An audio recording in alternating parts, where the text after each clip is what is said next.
ready to begin. I want to give you a warm welcome to all of you. My name is Bruna Tiusu, and it's a pleasure to be here with you today. I'm a specialist in consumer information and Ecolabels for UNEP, and I'll be moderating this session today, which is organized by the EcoAdvance project and the Consumer Information Program from the One Planet Network, and you'll be introduced to these two project programs in a few minutes. And before we really get started, just please note that this webinar is being recorded. The idea is to allow those who couldn't join us today to watch it later. And today's webinar will focus on leveraging Ecolabels, certifications, and sustainable public procurement to support biodiversity conservation, biodiversity goals within NBSAPs, which are the National Biodiversity Strategies and Action Plans. As many of you are aware, COP16 is just around the corner, and it will be taking place in Colombia this year in October in Cali. And we believe this is a very timely opportunity to share, to discuss some good practices in the use of Ecolabel certifications and sustainable public procurement, aligning them with national biodiversity conservation goals. Now let me quickly walk you through our agenda today. So my opening remarks will be followed by a presentation on the EcoAdvance project and the Consumer Information Program led by Leticia. So Leticia Monteiro is a program management officer here at UNEP as well on the Consumer and Consumption and Production Unit, and she is currently leading the EcoAdvance project.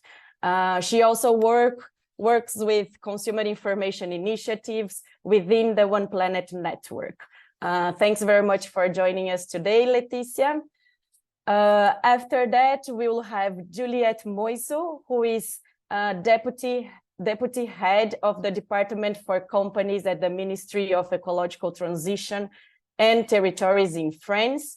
Juliette will share insights from the French NBSAP, of course, particularly the strategies related to Ecolabel certifications and sustainable public procurement. Thanks a lot, Juliette, for being here with us today. Following that, we will hear from Takafumi Yosawa, Deputy Director of the Biodiversity Mainstream Division at Japan's Ministry of Environment. Takafumi will present on Japan's NBSAP, again on strategies using certifications, Ecolabels, and sustainable public procurement. And thank you very much, Takafumi, for joining, for making the room to be here with us today.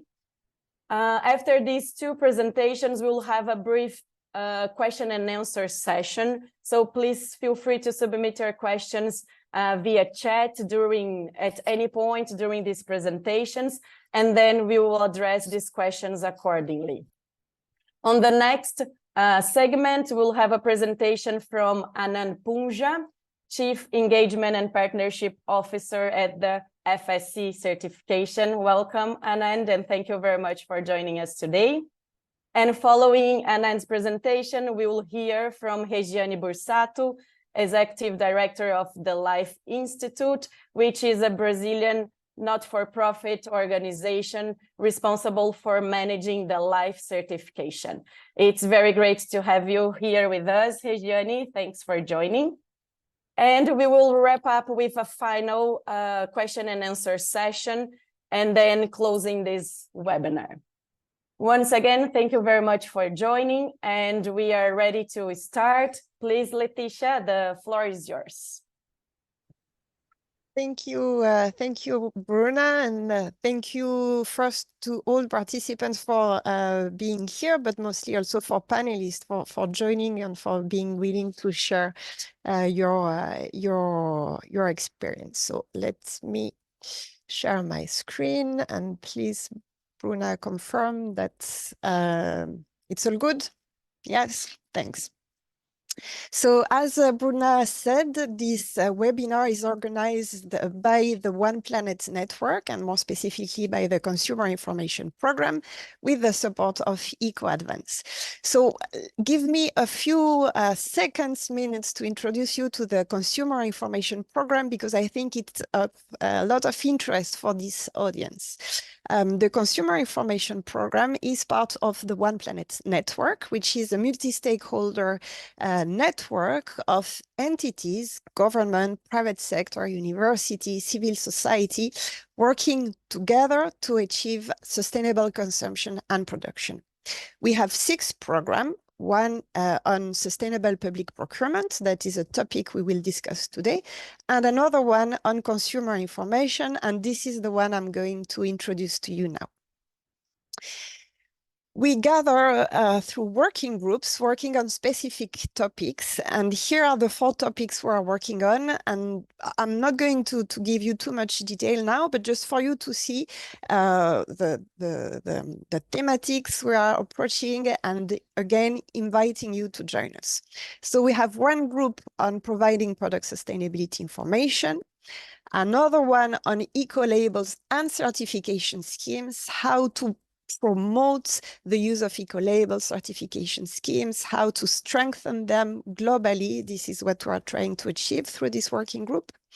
We have a working group on product lifetime extension, and the 4th one, it's a working group on biodiversity and consumption.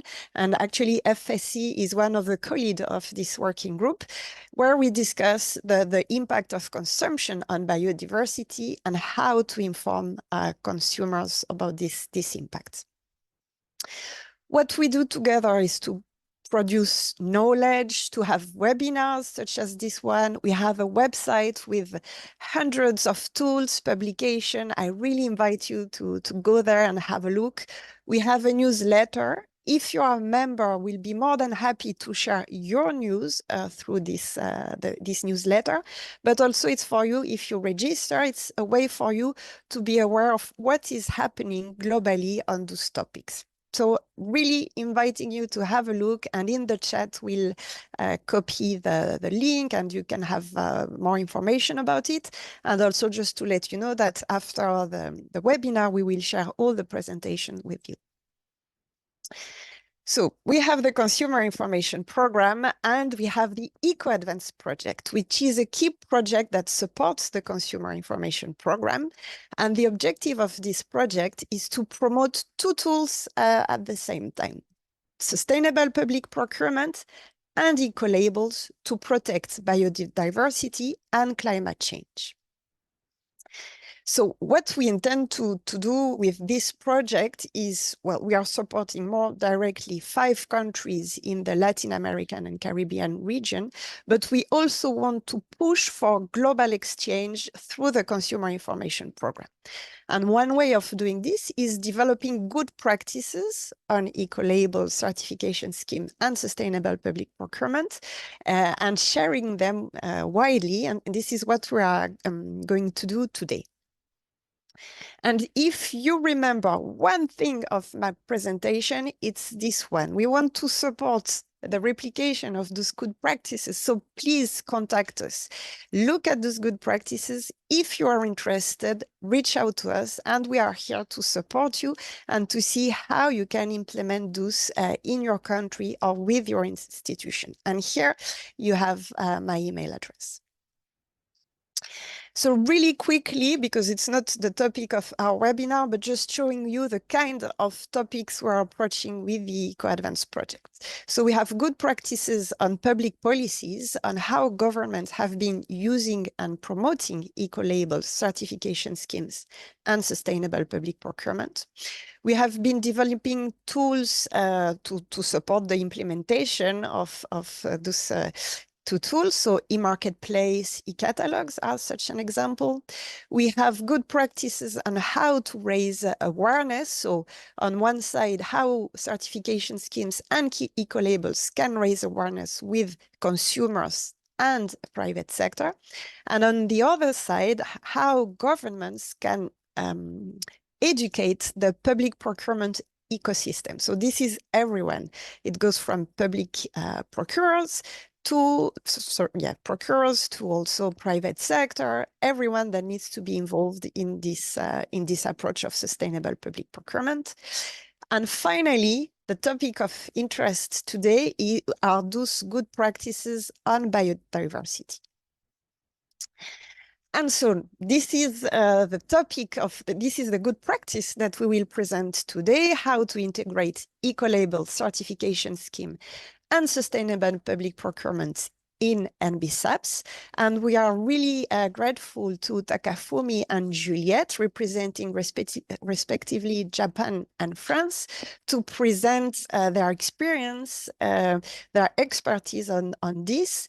And because those are the two countries that we have highlighted in our good practices that have been using those tools in their NBSAPs. So first, really briefly, what are NBSAPs? Those are the national biodiversity strategies and action plan. So for the CBD, for the Convention on Biological Diversity, all countries need to present what we call their NBSAPs, one more acronym that we enjoy so much at the UN. And there are several targets developed by the CBD. And we have two targets that are related to sustainable consumption and production, which are target 15 and 16. And those are the two targets for which Ecolabels certification scheme and SPP directly contribute. Because of time, I'm not going to enter into details here, but just to show that there is a difference between Ecolabels and certification scheme, and it's mainly that Ecolabels have multiple attributes. They look at different kinds of environmental impact, while certification scheme focus mainly on one aspect. For example, in the case of FSC that we have here, it's on forest management. So they are slightly different, but all of them are really robust and certified by third party. So why what we are going to discuss today is a good practice.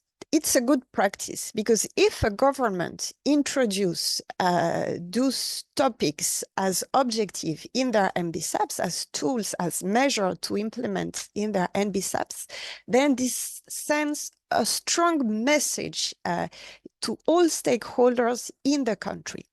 For the private sector, they will see how they will see that biodiversity is an important topic for the government, and that it will become a request in the public procurement system. So this will give them a visibility on where the government is heading for public procurement, and it will give them time to adapt. So this is on the side of the private sector.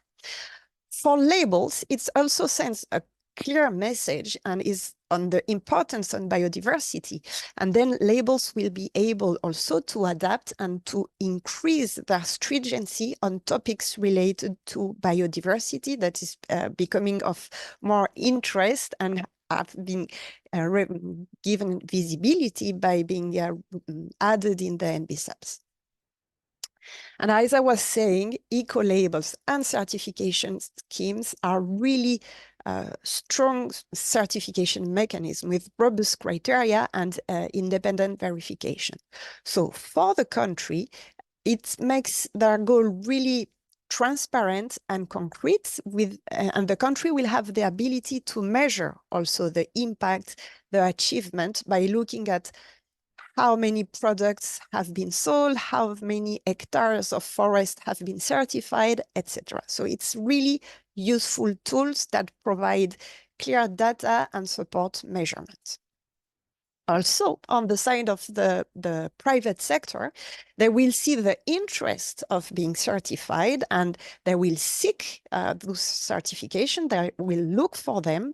And by being certified, then we are sure that we are not, we are avoiding greenwashing, that what the business say is what they do, because someone is indeed looking at if the criteria are met. So also really important for the government to ensure that. And finally, also, it helps to raise awareness with consumers and giving those topics more visibility. I hope I'm still on time. I try to squeeze my presentation as much as possible because I'm sure that all of us want to share many, many things.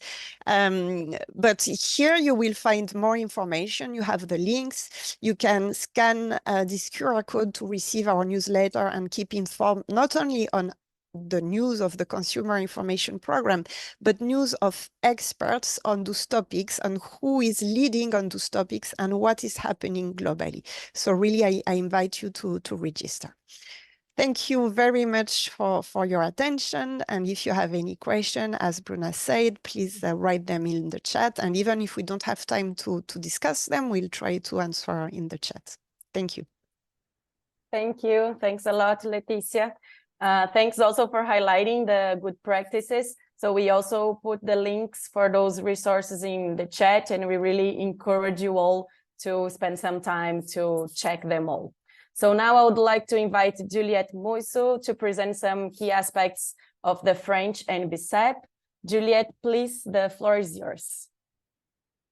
Thank you, Bruna. Thank you, Leticia. And thanks to UNEP for inviting me today. I'm very pleased to be able to share with all of you some of the work that we've been doing.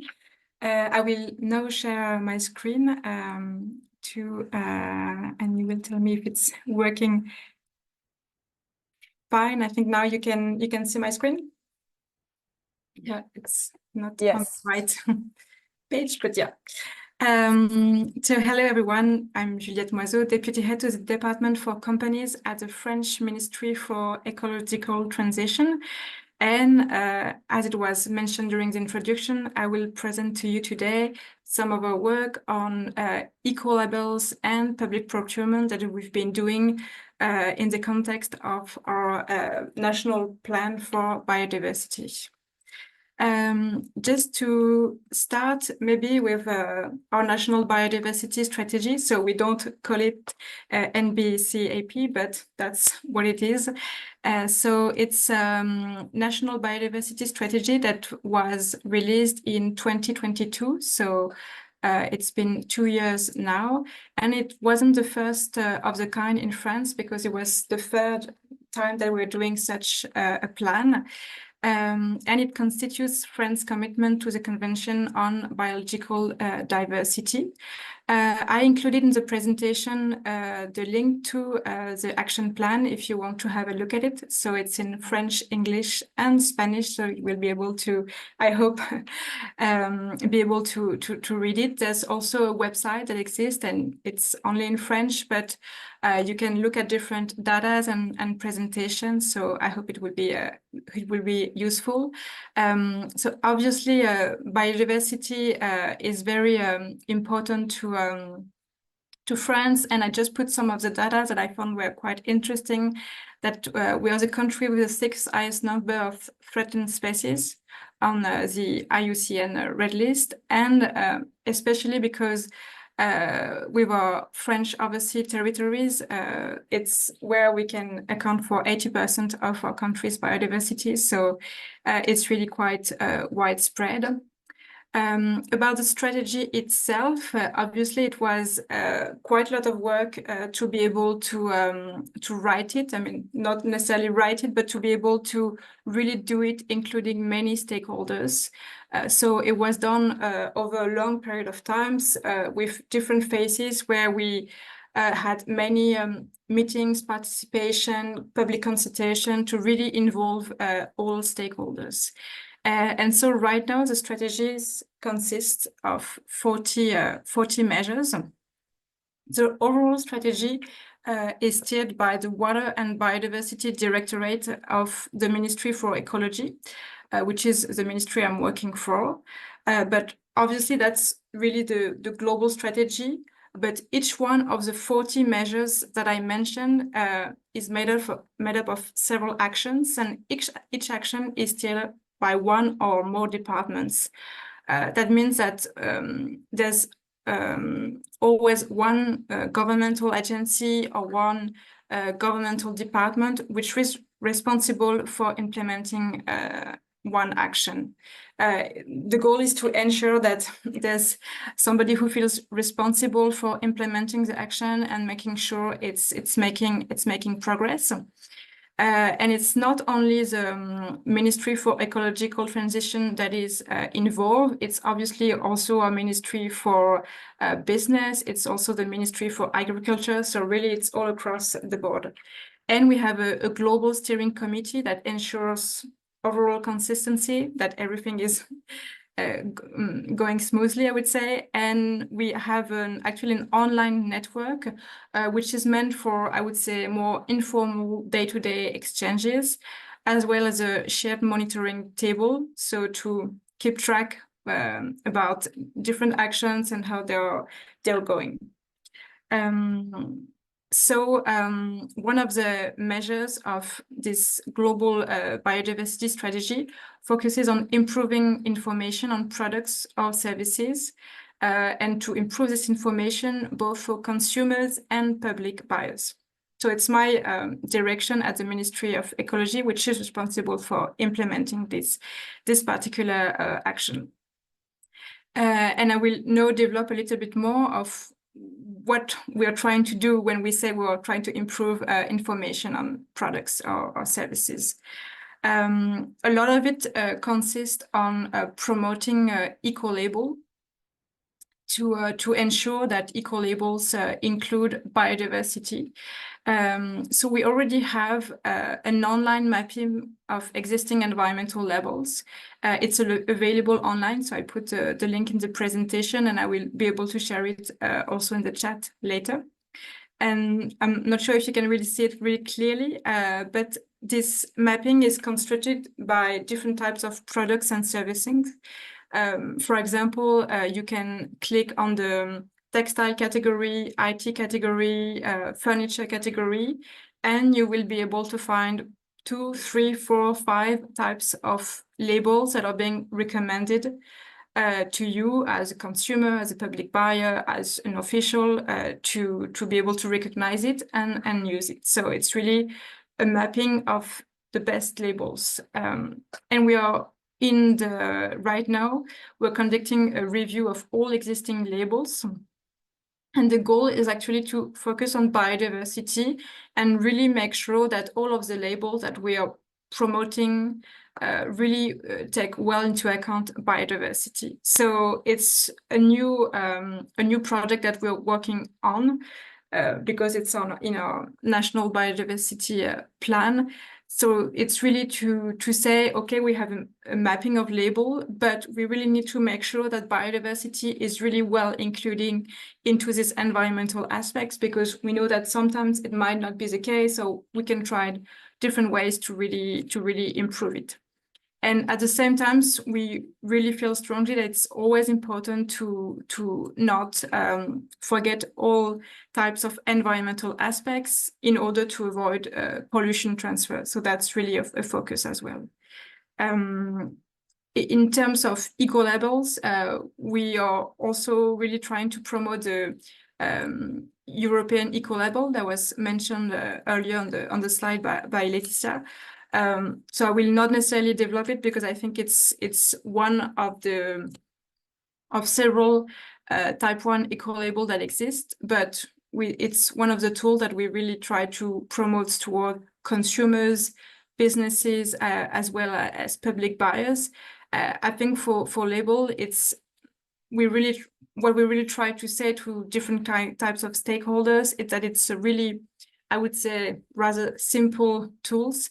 In the sense of, I think it could be true for businesses, consumers, or public buyers.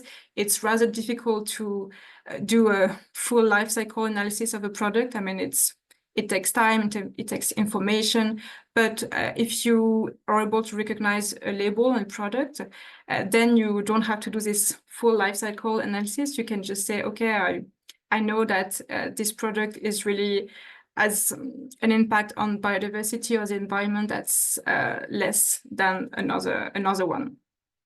So it's really what we try to do, and it's important to, I think, do it both for businesses, consumers, public buyers, all stakeholders, because obviously we need companies to use these labels. We need consumers to be able to recognize them and buy the products which have this label. And it's really the idea is obviously to give an incentive to businesses so that. And it's the same thing with public buyers. And at the same time that we are trying to promote labels, we're also committed to fight greenwashing, because it's equally as important. It's also important between companies to be able to have I would say, fair business practices, and to avoid certain companies to maybe use symbols or labels that are not really good or ambitious. And so we've also published guidelines that I included in the presentation to really help companies and consumer to better understand green claims and green labels. And so this guide, it's really quite, I would say, rather easy to read. At the same time, another project that we're working on right now is the development of a methodology in order to score products based on their life cycle analysis. So it's not necessarily a label per se, it's more a global score. The higher the score, the more impact on the environment the product has. And there's this online simulator that it's in French as well, but you can use it, and you can select, for example, a type of products, for example, a pair of trousers, a skirt, a dress, and it will roughly give you an idea of how much points it has, and meaning what the impact on the environment is. And it's a tool to be able to compare rather quickly. For example, if I buy this pair of trousers compared to another one, what's the impact for the environment, and obviously on biodiversity as well. Maybe a little bit of our work on public procurement, which we are really focused on because it really accounts for a large number of our gross domestic products. So it's really really important to work on this. So we have another plan, which is our national plan for sustainable procurement. Again, I've included the link. The point is really to say that we really need to use the incentive that public procurement constitutes, and we really need to have green criteria in public procurement. We also have an obligation for our public buyers in France, both local and national, to include environmental criteria and environmental technical specification in public procurement. And so we really try to give tools and guidelines to public buyers. And obviously it's not easy when you are a public buyer to really know what's best for the environment, what's best for biodiversity. It's not necessarily easy. And it's the same thing for consumer. It's a lot easier, I would say, to just use an eco-label in your public procurement and to say, yes, I'm ordering, it could be IT, it could be furniture, it could be many different things, it could be food, and to use eco-labels to be able to describe what type of technical specification you want. So it's really a message that we say a lot towards public buyers, and we use the mapping that I mentioned earlier to just give them a recommendation. And as for public procurement, we have also different tools that I just can mention as examples of things that can be done. So we've put into place a free green help desk. So public buyers all over France can call, it's a number, or contact somebody through an email and ask them questions about green public procurement.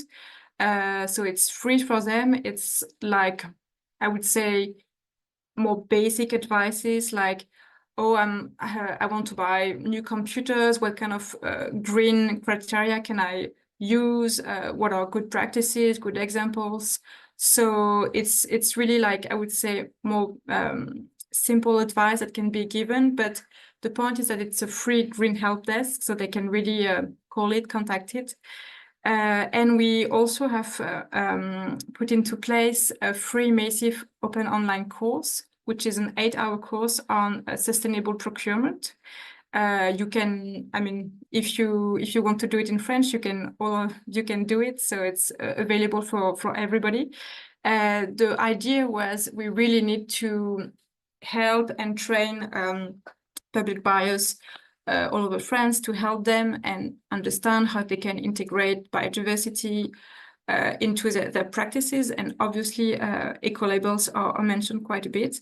And we have also an online platform for discussion between public buyers. So it's a platform that's only available for public buyers. It's not for companies. So they can really exchange practices, I would say, rather freely. That's the point. So a person is asking a question, another one is responding, sharing their experiences. And we see it's working really quite well. There's a lot, I would say, of solidarity between public buyers, and they really, I mean, one public buyer could be more specialist on buying IT, another one could be more specialist on buying, I would say, food services, so they can really exchange. And finally, we have I would say, catalog of generic environmental clauses, so you can just somehow use them and put it in your public contract. So these are some of the tools that we use right now. You will obviously have access to them and be able to look at it. Maybe it will inspire you. So thanks a lot, and happy to answer your questions in a few minutes. Thank you. Thanks a lot, Juliette. Yes, it was a really inspiring presentation, and I think it can give some insights for the countries who are really working right now in their biodiversity strategies. Thanks for being here today. So as per our agenda, I now will invite Takafumi Osawa to share the second case study on NBSAP, so focusing now on the Japanese NBSAP. And a quick reminder, you can submit your questions via chat, and we'll have a few minutes after this presentation to answer some questions. Now, please, Takafumi, the floor is yours. Thank you for this opportunity to introduce our NBSAP and our efforts about sustainable procurement and biodiversity. Please allow me to share my screen.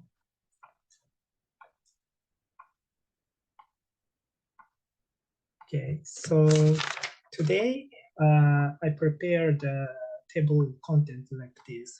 First, I would begin by mentioning our basic idea on mainstream biodiversity, and also I will introduce the act on promoting green procurement, which is a kind of basic law for us in the context of sustainable procurement.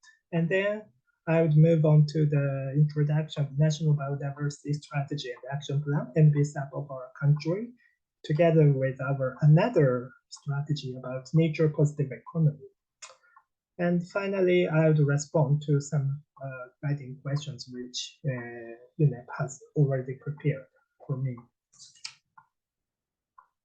So first of all, why do we think mainstreaming biodiversity is necessary? Or why do many international groups argue it is necessary?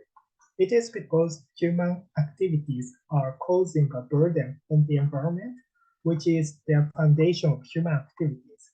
And we need to stop this burden by changing human activities.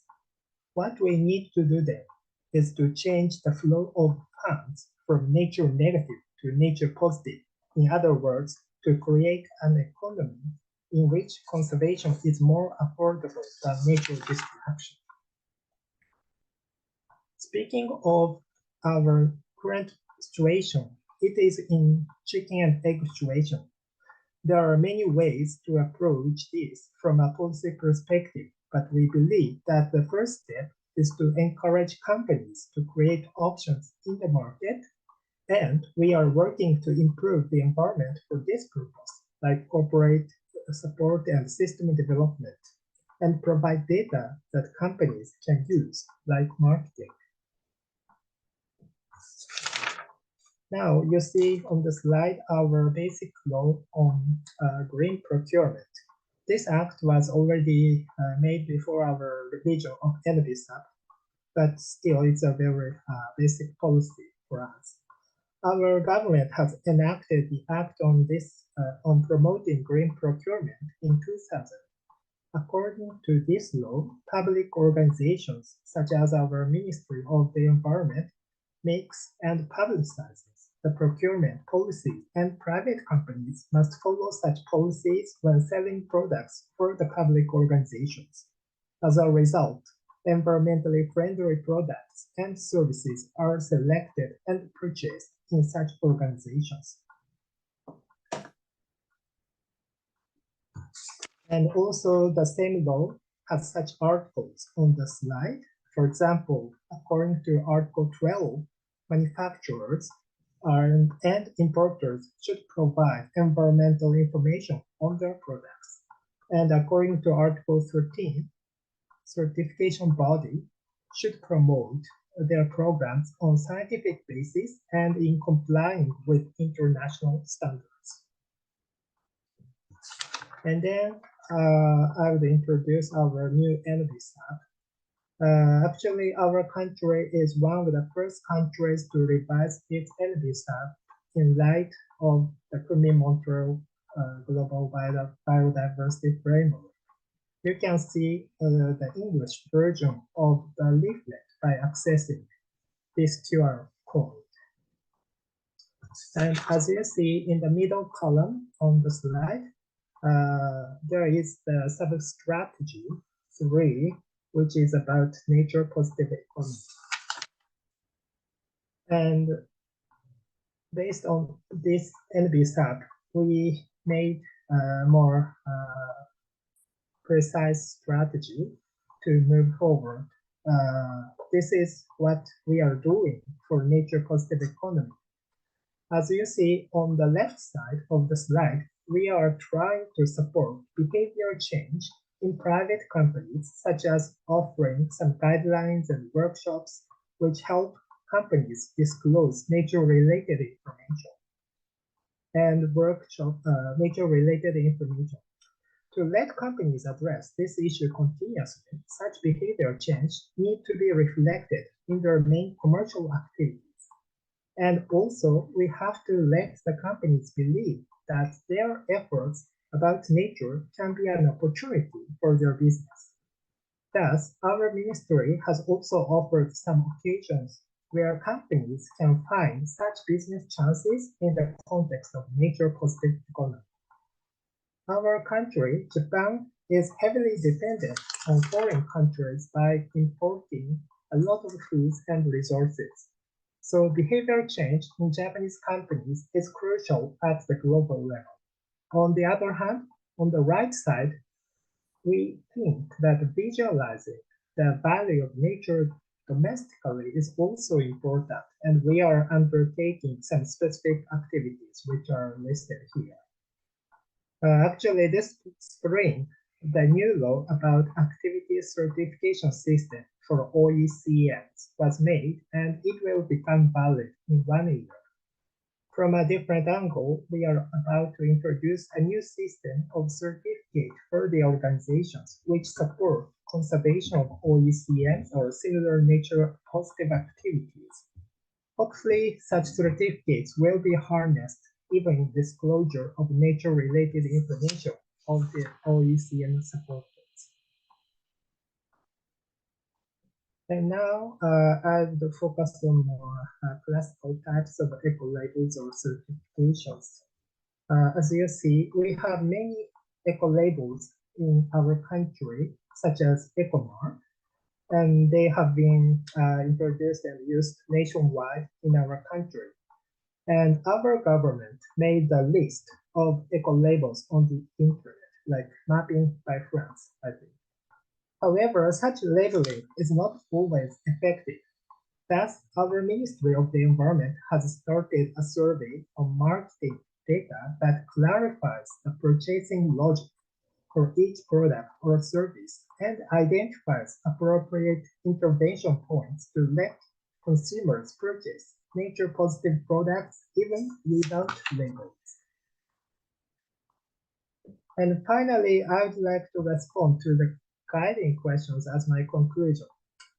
First, speaking of the relationship between our NBSAP focal point and sustainable procurement, the Japanese government, including NBSAP focal point, has been promoting green finance or nature-positive economy by enacting a few relevant laws and also helping companies disclose nature-related information.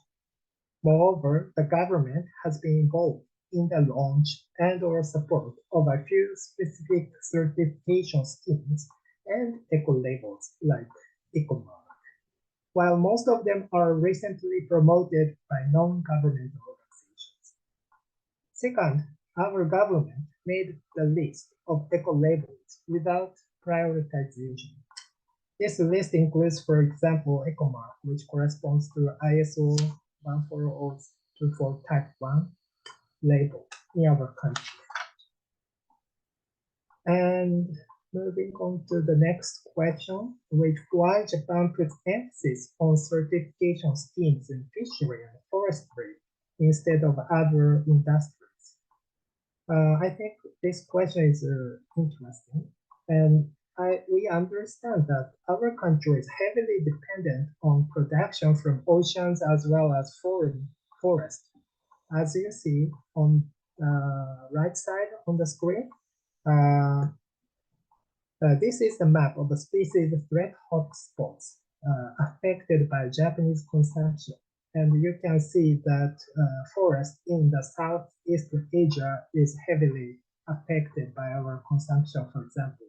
So we are trying to minimize such environmental impacts of these industries.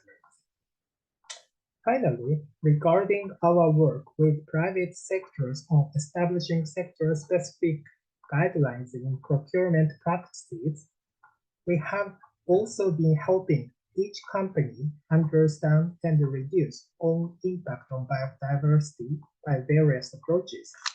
For some industries, specific laws and or guidelines have been also made. Besides, although I could not cover today, other ministries like Ministry of Agriculture, Forestry, and Fisheries in Japan have also been addressing some sectors specifically to improve procurement practices. So hopefully I covered all the guiding questions to some extent. Well, thank you for listening to my presentation. That's all. Thank you. Thank you very much, Takafumi, for those insights. I've gathered a few questions from the chat. We don't have a lot of time, so I have to select some of them. The first one is for you, Juliet. So I think it fits you as you are from the company's department. So actually, there are two questions. The first one, what is the motivation for businesses to look into biodiversity conservation? And the second one is just a question of, does your criteria or specification for eco-labels include environmental responsibility? Thank you, Weda, for these questions, and thanks everybody for participating in the chat. The first question about motivation for companies, that's a really good one, not necessarily an easy one to answer. But I think that's really what is at the core of using both, I would say, consumer information and public procurement.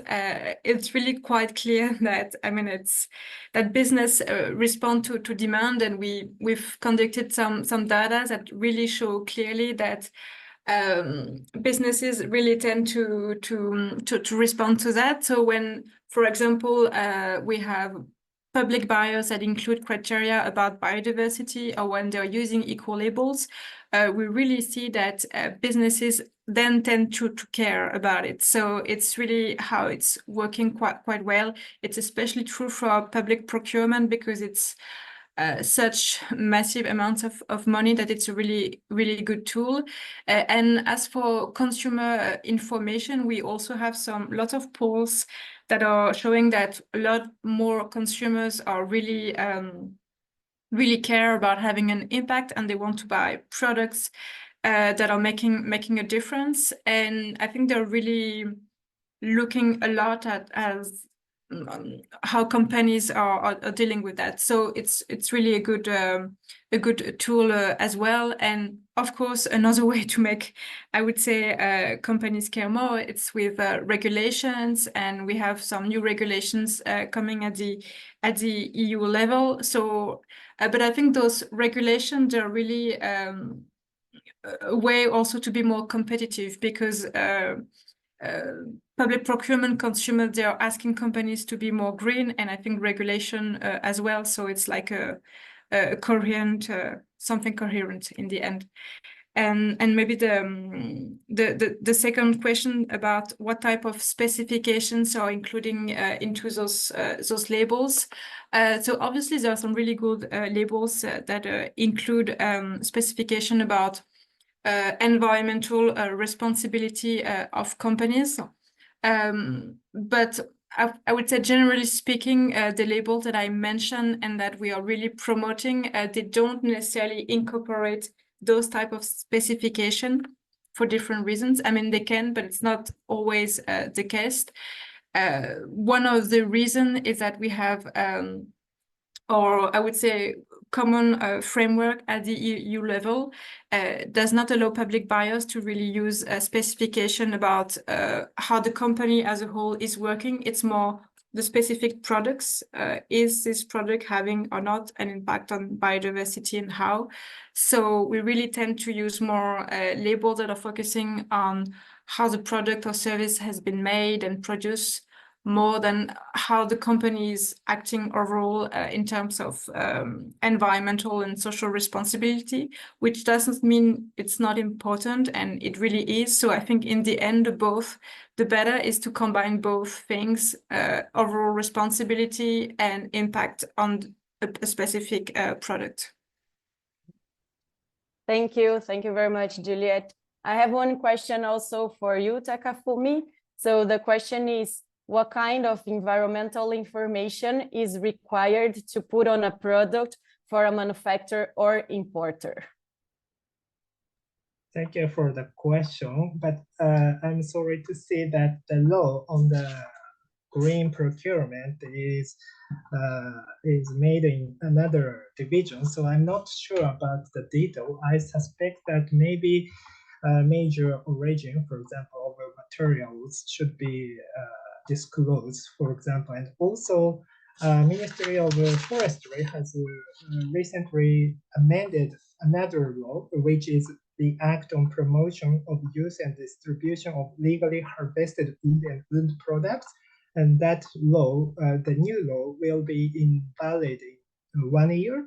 And so after next April, main importers of wood from foreign countries have to confirm, for example, legality, at least if the imported wood is in accordance with domestic laws of the countries where the woods were originally produced. So such legality or main production site information, these are what I think may be necessary for information disclosure. Thank you. Great, thank you. So one last question, and apologies that we cannot go through all questions here now. If we have extra time at the end, I'll come back to these questions. But one final question that can be answered for both of you. Maybe we can start now with Takafumi. So what kind of recommendation can you make to other governments to incorporate these tools in their NBSAPs? I mean, to incorporate Ecolabels, certifications, and sustainable public procurement. Thank you. Today, I didn't have enough time to introduce, but our NBSAP has actually a few targets, including numerical targets of certifications and eco-labels at domestic and even global levels. So inclusion of such specific targets could be effective, I think. But it's also true that so to increase not only quantity, but also quality of such certifications and labels is important. So maybe some third parties examination systems are important. I think it's mentioned by France as well. In Japan, there are actually some examination systems with at least a few certifications and labels which ensure their quality levels. So such quality issue could be also touched by NBSAPs, possibly. Unfortunately, our NBSAP does not include such quality issues, but maybe this is one of the options. Thank you. Thank you, Takafumi. Juliet, if you mind answering as well from your side.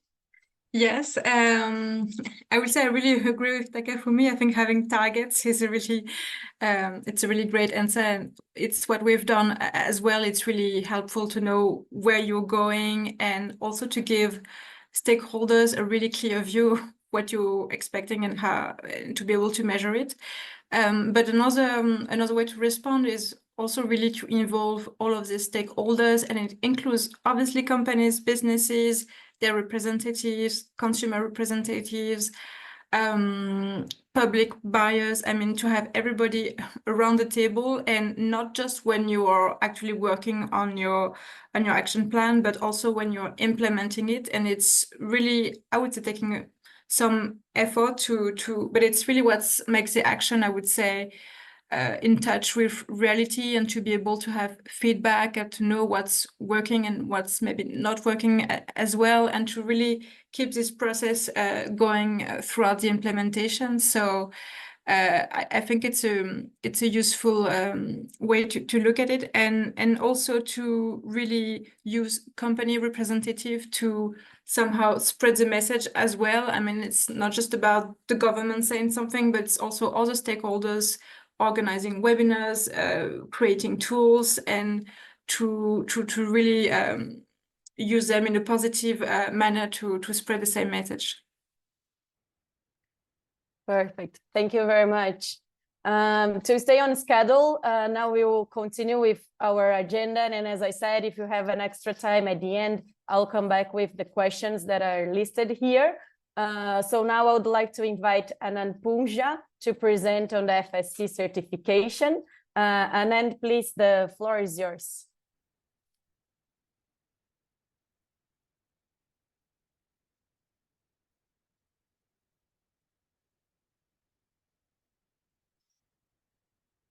Okay, thank you very much. Can you see my screen? I should be full screen now.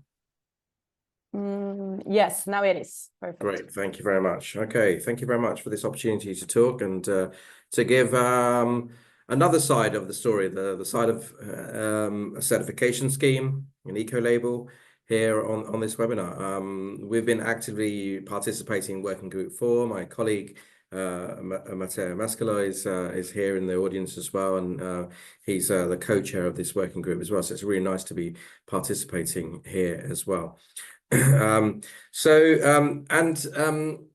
What's really interesting at the moment in terms of the timing of this as well is it's the narrative around FSC in particular as one of the oldest certification schemes and labels that have been around in the market for and we were created post Rio 92, when actually there wasn't a global deal on forests, and therefore at the time of when globalization was occurring and markets were interacting, global markets were interacting more and more, some of our members, our founding members, put us together, put the idea together to create FSC, a market label that could influence how trade in products could be more environmentally responsible. So that's the kind of foundation of FSC. So my job is to really so we're in this interesting space at the moment where governments in particular are looking to mandate more influence in how goods and how consumption in particular takes into account its environmental impacts. And so we have a different role to play as we move forward. And I saw a question on EUDR, for instance, the EU deforestation regulation, and how we are interacting with regulations like that, working with the Commission and many of our stakeholders who import into Europe, etc. So we're looking at how we're changing the ways that we work in relationship to the new landscape we see that national governments in particular are taking, or supranational governments in the case of the EU are taking towards incorporating more and more of these agendas into national policymaking and mandating.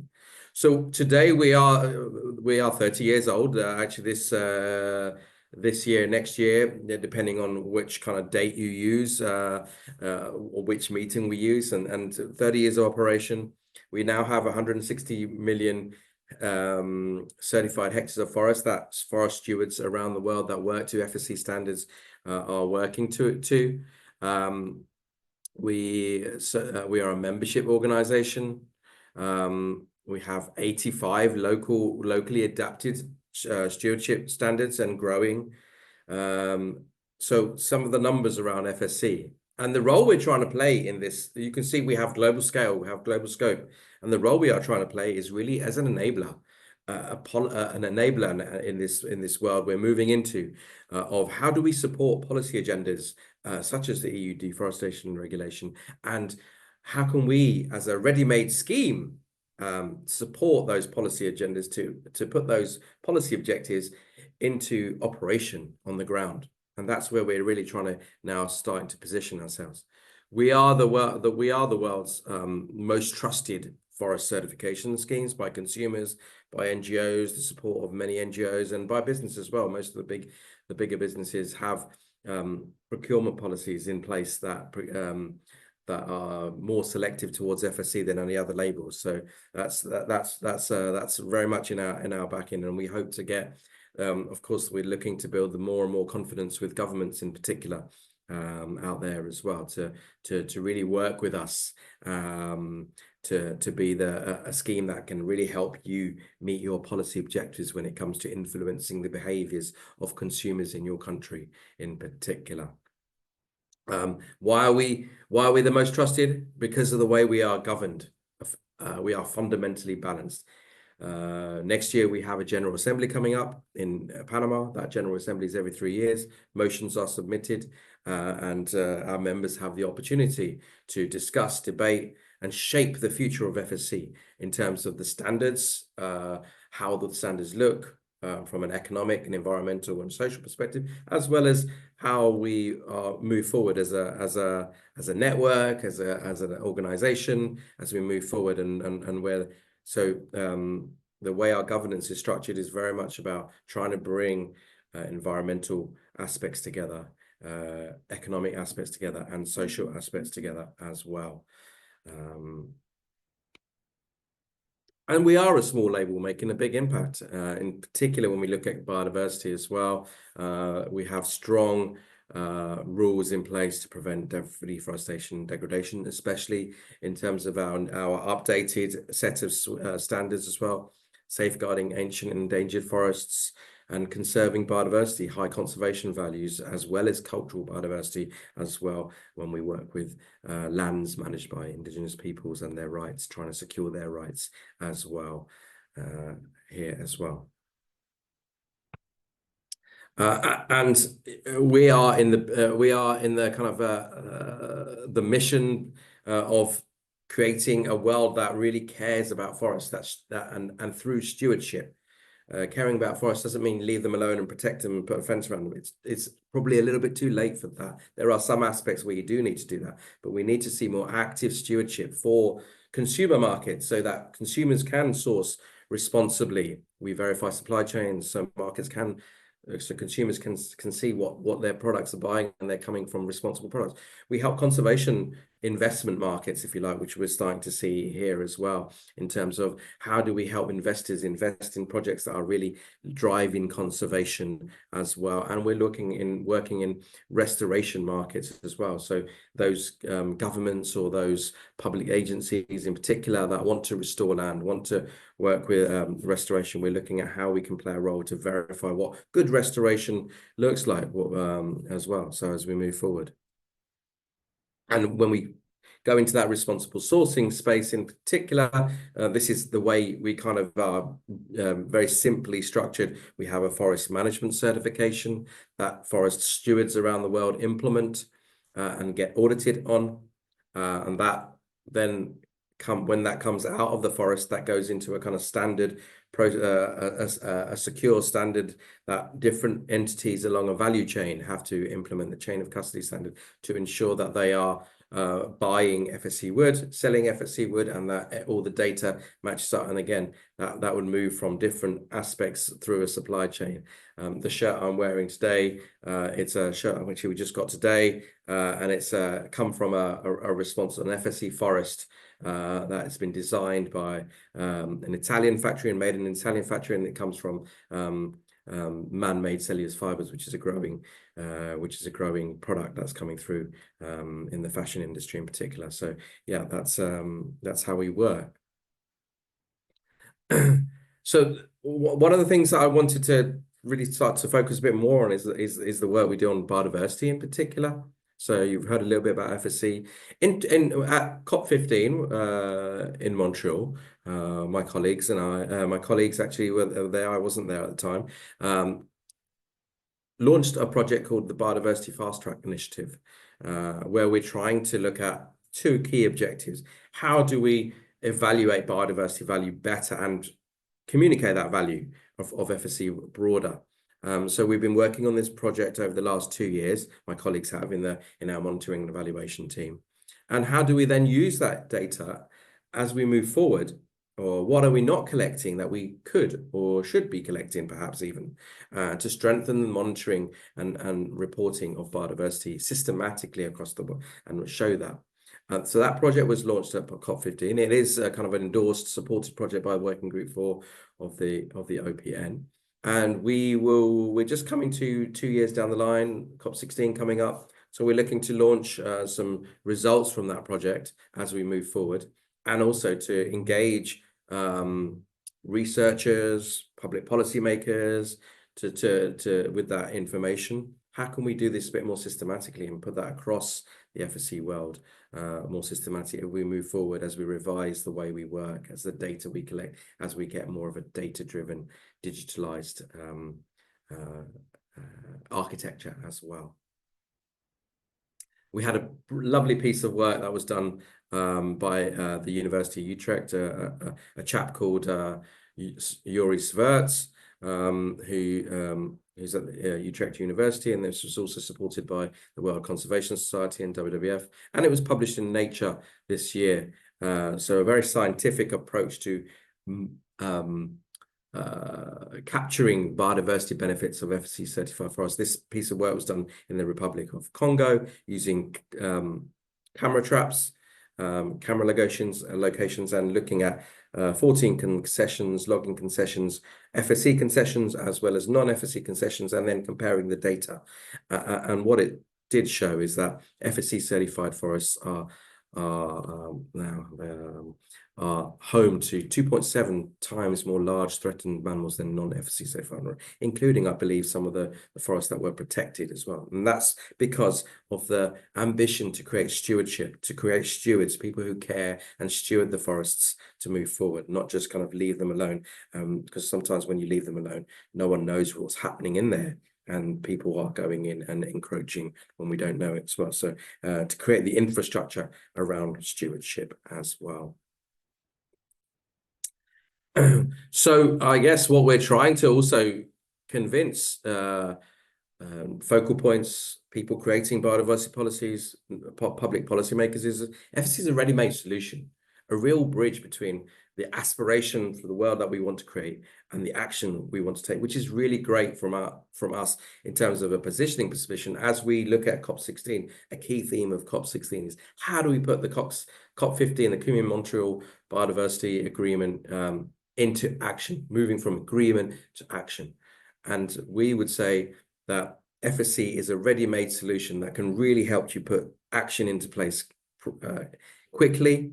If you can support FSC, if you can support the uptake of FSC forest management standards in your countries, if you can encourage people to buy more FSC certified products or other eco-labels of equivalence, in particular those in the ICL family, which we believe are the best, then we are schemes that can support your policy objectives there as well. So my call to action is obviously join us in a mission to protect the world's forests and become a forest steward yourself by supporting initiatives like FSC that can really help put the agreement into action. Thank you very much. Thank you. Thanks, Anand. Now we will shift our focus to another certification scheme, Life certification. It's another program that addresses biodiversity, and it's my pleasure to invite Regiane Bursato to introduce it to us. Regiane, please, the floor is yours. Thank you very much for the opportunity. Hi to everyone. I will share my screen with you.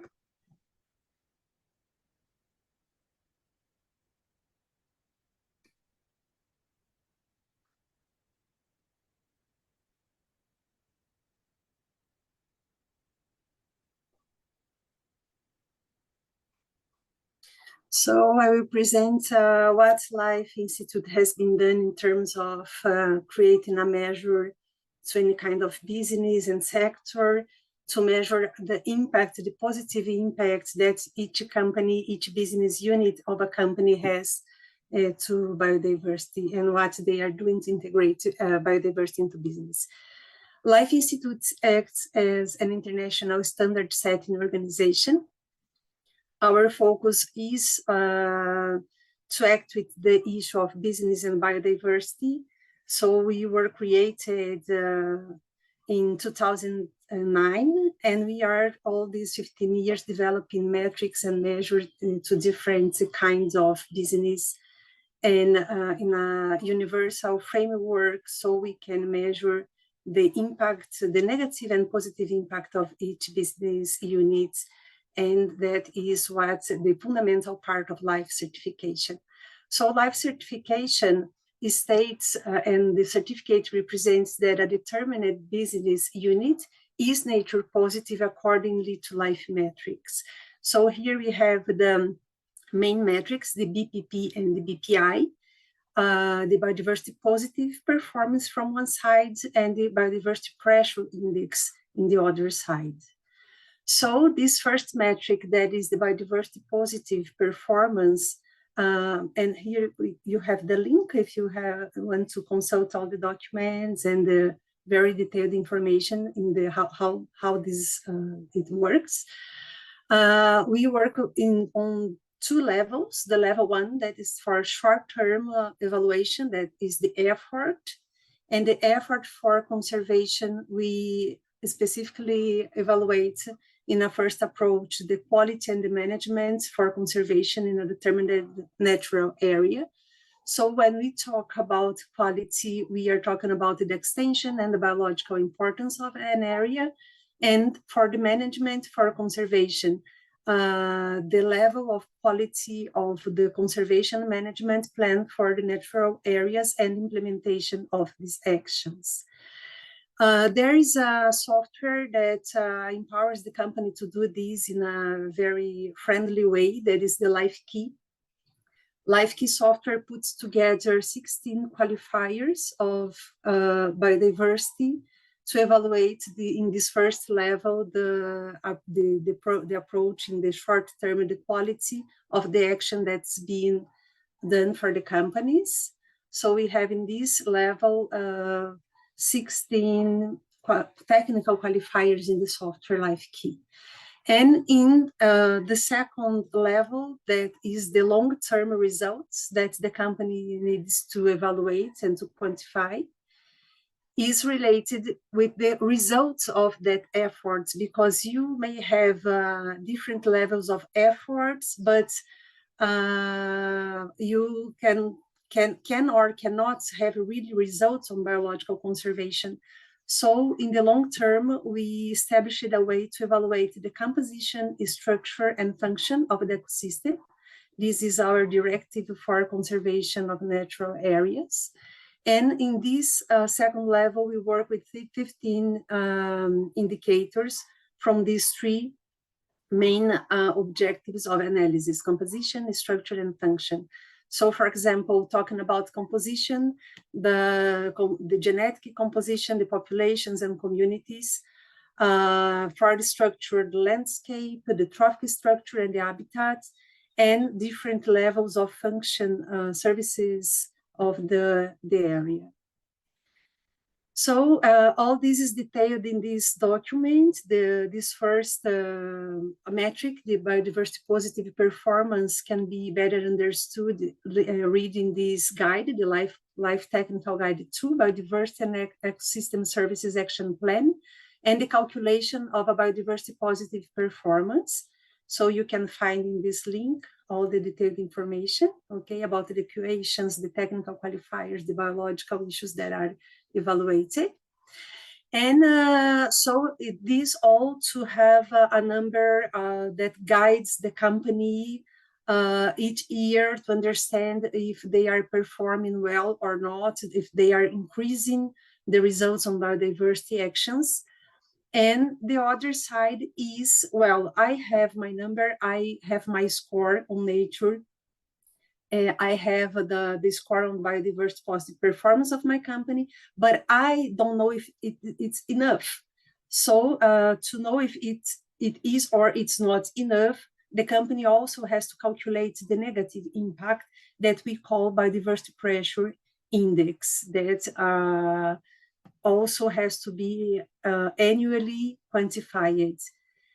So this metric, the biodiversity pressure index, BPI, is calculated once a year for the company and reported. And we have 5 environmental main aspects that are used by the software LifeKey to calculate this index, that are waste generation, water consumption, energy consumption, land use, and greenhouse gas emissions. So once a year, company collects and put all the data of the year before in the software, and it can monitor if it's reducing the impact on biodiversity. And besides these two metrics, the positive and the negative one, to avoid greenwashing, because a company can, for example, preserve a natural area and do a lot of good things for biodiversity in a specific area, and have a lot of problems in their supply chain, for example, with biodiversity pressure. So besides the two metrics that monitors the performance each year of the company, both the negative and the positive, Life also has business and biodiversity indicators. So we have some principles, and for each principles, you have a lot of indicators directly, specifically to biodiversity in business management. So here is the point of the methodology where Life will talk about the commitment with biodiversity all over the supply chain, besides monitoring the negative and positive impact of each one of the business units evaluated. So when we talk about Life certification, we are talking about a certificate that can communicate that that's business, that specific, that determined business unit is measuring and communicating each year the negative and the positive impacts. And if the company is more positive than negative, it can has the certificate. Other way, the companies can use and are using the software LifeKey to monitor and to engage, but there's still a lot of companies that use LifeKey, but they are not already certified. So only has the certification, the ones that are really positive in the measuring. And in the last year, since the first discussion in COP15 about the importance of having biodiversity credits as a positive incentive related to biodiversity framework, Life now allows the use of this positive accident of score in positive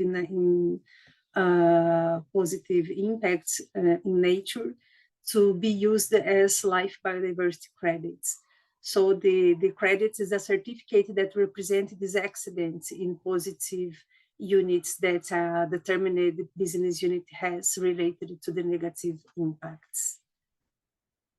Okay, so thank you a lot for the opportunity, and I'm available to anyone that can have may have more information about Life Institute work. Thank you a lot. Thank you, Regiane. Thanks a lot for introducing the life certification for us. And I have a question for you. So we have some time now for, again, questions and answers. And I have a question for you, Regiane, from our audience. So the question is, how would you encourage developing countries or even small countries to endorse the use of life certification in their strategies for biodiversity conservation? Okay, thank you a lot for the question. I think that the most important is the political and the governmental engagement, because if we don't have public policies talking about that, it's very difficult to scale. We have a very good example in the state of Paraná in Brazil, where the government is together with a bank, mobilizing a lot of companies to engage with biodiversity. So they are helping small landowners to create a market system. So they are a good way to promote also the market for the small landowners that have natural areas preserved with private resources. Because if we create, for example, for the credits, these markets, the big companies, if the big companies are asked for the governments to compensate biodiversity pressure, they will have also to exchange this with the small landowners, for example. So it's also a social inclusion of that small landowner that preserves some reserves and can exchange this positive outcome with very big companies, for example. Great, thank you very much. So now I'll go back to Anand with two questions.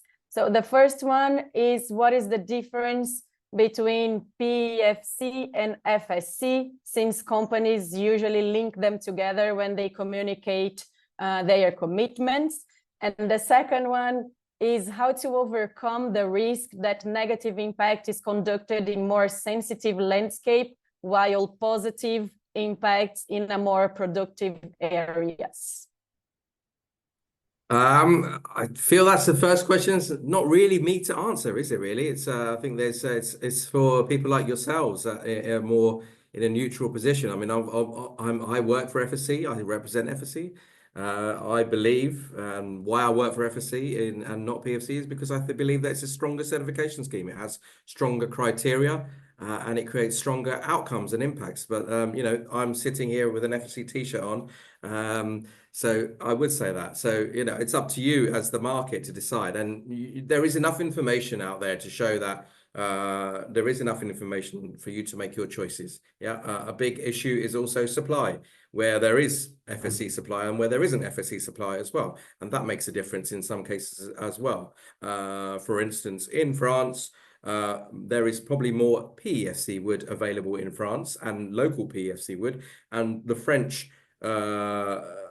strategy also looks at local sourcing as well. So when you put the local sourcing as well as the environmental sourcing into place, well then buyers are pushed towards French oak, which tends to be more availability of PFC. So PFC would be specified that as it was as Notre Dame, for instance, as well. So market dynamics play a role. In FSC, there is plenty of FSC available if you want to pay the forest stewards who are managing those standards as well, the extra money to work towards creating those additional benefits on the ground that we say we create as indicated by that Nature article as well. Hope that helps the first question. By doing that, I've forgotten the second question. So if you can remind me of that, that would be. Sure. So the second one is how to overcome the risk that negative impact is conducted more in sensitive landscape while positive impact in more productive areas. I don't really get the question. I did see it in the chat. I don't really get the question from what I understand about it. I guess, I mean, FSC is not just about productive forests. We also certify and are starting to certify more and more natural parks, etc., for ecotourism purposes. Ultimately, we are in the kind of the mission business, if you like, to assure different markets, and we've come from a very much a consumer market perspective, that the work that forest stewards are doing out there in the world, working to FSC standards, are doing a great job in creating balanced outcomes for people, for nature, for economy as well, whether it's local economy or global economy, and that's the role we try to play. And we've come from the world of responsible sourcing and consumer markets. We're moving into other markets. As I mentioned, the conservation space. How do we help investors to invest in the right type of projects when it comes to restoration or when it comes to protection of high value concentration for high biodiversity value forests, etc. as well. Yeah, and there is always a balance. We've probably come from the world of how do we help business do less harm in forests, and we're moving into the world, how do we help investors, markets more generally, restore and heal the damage that's been done in the past 20, 30, 40, 50 years, however long you want to take that back. Hope that helps. Yeah, sure. Thank you very much. So since we have still some minutes, I would like to go back with Juliet. So there is this question more regarding how we can identify credible and rigorous certifications and ecolabels. And then the question for you would be how the French government select, what are the aspects to consider to select the ecolabels and certifications that you will endorse and even include in your biodiversity goals? Thanks for the question. It's to select ecolabels. It's really, I would say, a really quite big task. I mean, it takes quite a lot of time, and we have experts working on that. But it's really, I think, right now when we are doing it, it will take maybe two years to do it if we want to do it seriously. And I think two things that are important to take into consideration. One is really to look at all types of environmental aspects, so climate change, adaptation, biodiversity, and so on. So that's really the challenge, to not forget one of the environmental aspects, because then you can have pollution transfers, and then you can recommend the label that's good for one thing but bad for another aspect.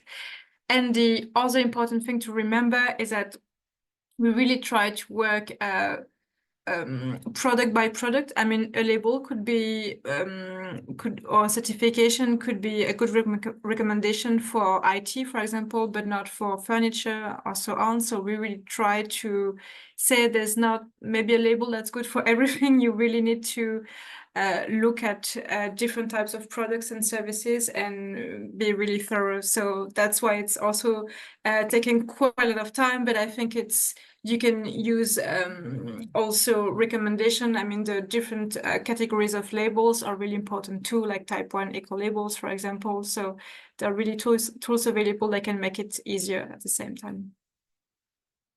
Thank you very much. So we have time for one last question, and I'll do this one for you, Takafumi. So this is more on what have been the main difficulties that you can see ahead as next step, considering biodiversity goals and targets on NBSAP from Japan. So what have been these main difficulties that you can foresee? And what are your thoughts how Japan is preparing to handle these difficulties? Is this question about certification or levels specifically, or? Yeah, more? it's more on biodiversity goals. I mean, the targets of your country, general terms. I see. Oh, it's hard to identify one or two specific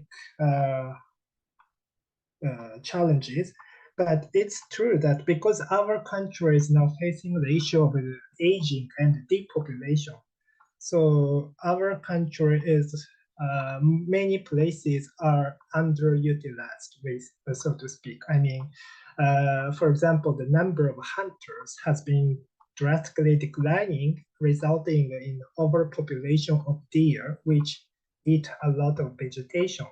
So we are now wondering how we can manage our nature without enough number of hunters or other nature conservationists or someone who manage nature. So maybe we should come up with more efficient way to handle our nature conservation issues. So it's not related directly to the issue of certification or labels, but maybe somewhere the issue of underutilization is linked to the certification as well. May I answer? May I cover that question? I don't know. Yes. Yeah, no, it was a great contribution. Thank you very much. So yes, thank you all for these questions that you had submitted.